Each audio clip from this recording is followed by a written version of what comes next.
आगे बढ़ते हैं। बीजेपी प्रदेश कार्यालय में बीजेपी के कोर ग्रुप की बैठक हुई। वहीं इससे पहले प्रदेश महामंत्रियों की बैठक का आयोजन भी किया गया, जिसमें बीजेपी के प्रदेश प्रभारी अरुण सिंह, प्रदेश अध्यक्ष सतीश पूनिया के अलावा चंद्रशेखर, भजनलाल शर्मा, दिया कुमारी, सुशील कटारा, भारती बेन शामिल हुए।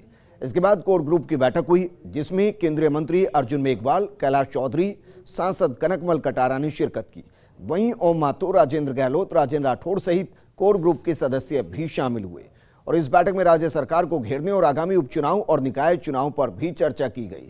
हालांकि पूर्व मुख्यमंत्री वसुंधरा राजे, नेता प्रतिपक्ष गुलाब चंद कटारिया और भूपेंद्र यादव बैठक में नहीं पहुंचे। वैचारिक रूप से और व्यवहारिक रूप से धरातल पर पार्टी का विस्तार कैसे, उस पर चर्चा हुई। पार्टी के अनेक आगामी कार्यक्रम, जिसके बारे में जितने हमारे फ्रंट ऑर्गेनाइजेशन हैं, उनकी बिल्कुल ग्रास रूट तक, मंडल तक कार्यकारिणियाँ गठित हो जाएं। पार्टी की चिंतन बैठक प्रस्तावित है, जो लगभग साल भर में एक बार प्रमुख लोगों की होती है, जिस पर राजनीतिक और सामाजिक मुद्दों पर चर्चा होती है। अभी जो 4 उपचुनाव होंगे, उस पर चर्चा हुई। साथ ही पंचायती राज के जो 12 जिलों के प्रस्तावित चुनाव, उस पर चर्चा हुई। अभी जो निकाय के 90 चुनाव चल रहे हैं, उन निकाय चुनाव पर चर्चा हुई।